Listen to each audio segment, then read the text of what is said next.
Right అండి, మళ్ళీ మీ దగ్గరకు వస్తాను. ఎస్ నుమాన్ గారు, గుడ్ మార్నింగ్. సో చూస్తున్నారు ఇందాక సతీష్ గారి కమెంట్స్ అన్ని కూడా మీరు వినడం జరిగింది. బీఆర్ఎస్ నుంచి కూడా ఇటువంటి విమర్శలు కూడా వస్తున్నాయి. అండ్ ఇంకొకటి ఏంటంటే, కేవలం మాజీ ముఖ్యమంత్రి కేసీఆర్ ఇమేజ్ ని డ్యామేజ్ చేయడానికి మాత్రమే కాంగ్రెస్ ప్రభుత్వం చర్యలున్నాయి, ఇది కాంగ్రెస్ కమిషన్ అంటూ కూడా ఇలాంటి కమెంట్స్ మనం వింటూ ఉన్నాం. సో ఏంటంటే, ఇప్పుడు మీ ప్రభుత్వమే ఈ కమిషన్ వేసింది కాబట్టి, అండ్ ఇప్పటి వరకు అధికారులను విచారించారు, ఈటెల, హరీష్ రావు వీళ్ళందరూ విచారించారు, కానీ ఇప్పటి వరకు ఎలాంటి ఆధారాలను ప్రజలకి చూపించలేదు ఈ విచారణ తర్వాత. సో ఎందుకంటారు దాని గురించి? First of all KCR image ని డ్యామేజ్ చేయడానికి ఏదైతే చేస్తున్నారో అని చెప్పేసి అనుకుంటున్నారో అది చాలా తప్పు.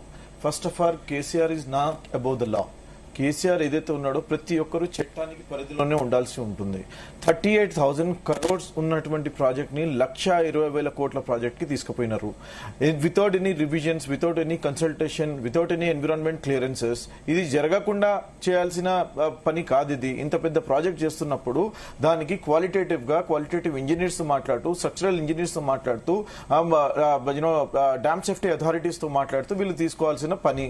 వీళ్ళు అది చేయకుండా వీళ్ళు ఇష్టం రివిజన్స్ చేసుకుంటూ కాళేశ్వరం అనే ప్రాజెక్ట్ ని ఒక ఏటీఎం గా వాడుకున్నారు. వీళ్ళు కాళేశ్వరం అనే ప్రాజెక్ట్ ని ఒక ఏటీఎం గా వాడుకుంటూ వీళ్ళకి అవసరానికి కొద్దీ దాన్ని రివిజన్ చేస్తూ ప్రతిసారి వీళ్ళు డబ్బులు దండుకున్నారు. ఈ రోజు మనకి ఏం తెలిసింది, మేడిగడ్డ పిల్లర్లని కుంగిపోయినాయి. అదే ఒకవేళ మంచి ప్రాజెక్ట్ అయి ఉంటే, నాణ్యతగా కలిగిన ప్రాజెక్ట్ అయి ఉంటే, క్వాలిటీ ప్రాజెక్ట్ అయి ఉంటే ఆ పిల్లర్లు కుంగిపోయేవి కాదు కదా. దానికి అది ఒక ప్రతీకగా నిలిచింది కదా. మరి అది జరుగుతున్నప్పుడు దాంట్లో జరిగినటువంటి అవినీతి గురించి మేము ముందు నుంచి ప్రస్తావిస్తూ వచ్చినాము. ఎలక్షన్స్ కంటే ముందు కూడా మనం చూసినాము, క్రాక్స్ వచ్చినాయి. క్రాక్స్ వచ్చినప్పుడు అదే క్రాక్స్ కాదు, అది ఫోటోషాప్ ఏదో అంటాడు ఆ కేటీఆర్. ఆయన అంటాడు అది స్పీడ్ బ్రేకర్ లో వచ్చినప్పుడు గ్యాప్ అని చెప్పేసి అంటాడు, రెండు బ్యార్స్ మీద వచ్చినటువంటి. అరే బాబు, అది కుంగిపోతున్నది నాణ్యతగా కట్టలేదు అని చెప్పేసి మేము ముందు నుంచి చెప్తున్నాము. సో చట్టానికి లోబడి కేసీఆర్ గారు, ఆ రోజు ముఖ్యమంత్రి గారు ఈ రోజు రావాల్సిందే. వారు వచ్చి వారి యొక్క ఆన్సర్స్ ఇవ్వాల్సిందే. సరే, అప్పుడేమన్నాడు, నేను అపరమేధావిని, నేనే అన్ని చీఫ్ ఇంజనీర్ గా, చీఫ్ ఆర్కిటెక్ట్ గా నేనే కట్టానని చెప్పేసి ఆ రోజు ఆ మహానుభావుడు అన్నాడు. ఈ రోజు ఏమంటాడు, లేదు లేదు లేదు, ఇది కేబినెట్ మొత్తం అందరం కలిసి తీసుకున్నటువంటి నిర్ణయాలని చెప్పేసి ఈ రోజు ఆయనతో పాటు ఒక 9 మందిని తీసుకోవడానికి రెడీ అయ్యాడు.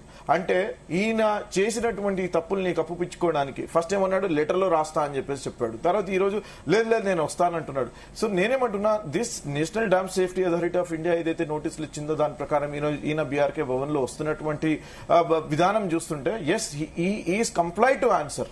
ఆయన ఆన్సర్ చెప్పాల్సిందే. తెలంగాణ ప్రజల సొమ్ముని దోచుకున్నటువంటి దొంగ కేసీఆర్. ఆయన ఒక స్కామ్స్టర్. అందుకని చెప్పేసి ఈ రోజు ప్రజల మధ్యలోకి రావాలా, సమాధానాలు ఇవ్వాలా. సెకండ్ క్వశ్చన్ మీరు చెప్పినటువంటిది, ఇంకా ఆన్సర్స్ ఎందుకు బయటికి రాలేదు? ఇన్వెస్టిగేషన్ అనేది జరుగుతుంది. కాగ్ రిపోర్ట్ వచ్చింది February 2024లో. ఈ రోజు మళ్ళా ఇప్పుడు మనకి చూస్తున్నటువంటి ఎన్డీఎస్ఏ రిపోర్ట్ వస్తుంది.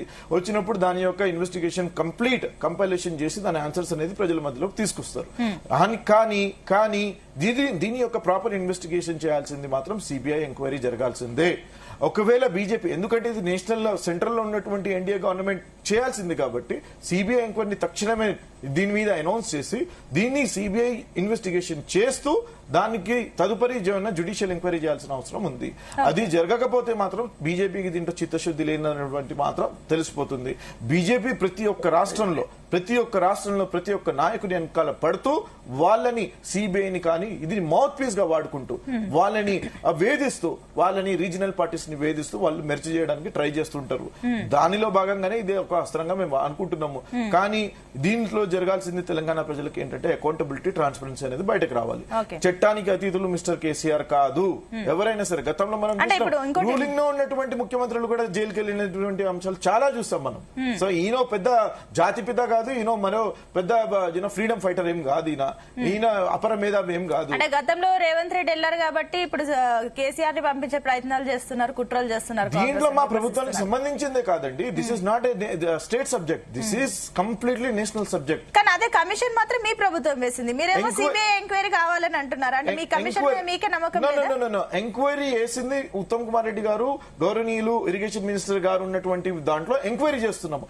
ద అథారిటీ, ఎన్డీఎస్ఏ అథారిటీ ఇచ్చినటువంటి నోటీస్ ప్రకారం ఈ రోజు ఆయన వెళ్తున్నాడు.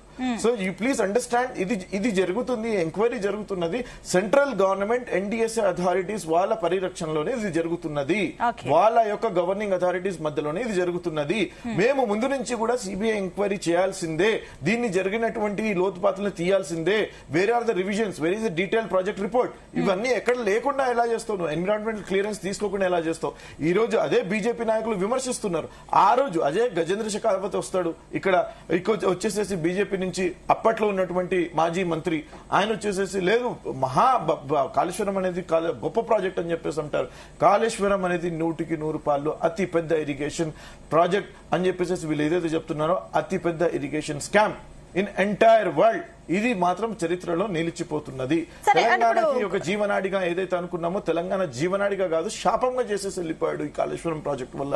ఈ రోజు అప్పుల కూవిలో ఊరిపోయింది ఈ రాష్ట్రం. ఈ రోజు ఇంత మేము ఎక్సెస్ బడ్జెట్ తో మేము 2014లో ఈ రాష్ట్రాన్ని అప్పచెప్తే ఈయన 7 లక్షల కోట్ల అప్పుతో ప్రజల్ని అప్పుల ఊబిలో నెట్టాడు. ఇతన్ని జైల్లో వేయాల్సిన అవసరం ఉంది ఇతన్ని. ఓకే అండి. ఎస్ రామరెడ్డి గారు, గుడ్ మార్నింగ్ అండి.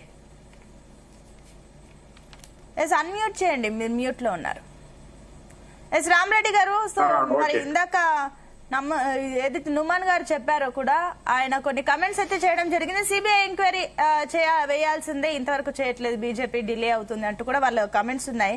సో ఏం చెప్తారా అండి? ఈ రోజు ఏదైతే కాళేశ్వరం కమిషన్ ముందు అటు కేసీఆర్ కూడా హాజరు కాబోతున్నారు కాబట్టి బీజేపీ ఏ రకంగా రెస్పాండ్ కాబోతుంది ఈ విషయం పైన?